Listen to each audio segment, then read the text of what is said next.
মামা, এই শুনশান রাস্তায় এলে কেন? এখানে কিন্তু খুব ভূতের ভয় আছে। শিগগিরই ফিরে চলো, আমার কিন্তু খুব ভয় লাগছে।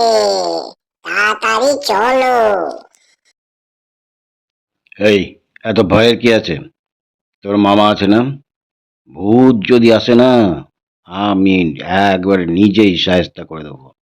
অত ভয় পাস না, ভয় পাস না। তোর মামা আছে, মামা। ওই ভূতকে সাহেস্তা করতে বেশিক্ষণ লাগবে না, বুঝেছিস? তবে এগিয়েই চলো।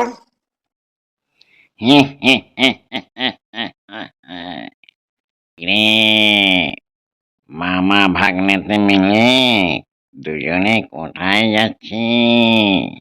আয় আমার কাছে আয়, তোর ঘাড়টা মোটকাই, তোর ঘাড়টা মোটকে রক্তটা চুষে চুষে খা।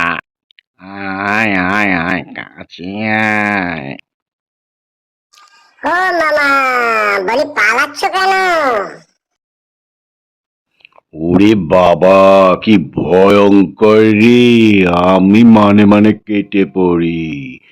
চাচা, আপন প্রাণ বাচ্চা। আরে আরে মামা, তুমি তো নিজে ভূতের ভয়ে পালিয়ে যাচ্ছ, আমাকে রক্ষা করবে কি করে? দেখো দেখো কি অবস্থা, কি আর বলবো। Story master.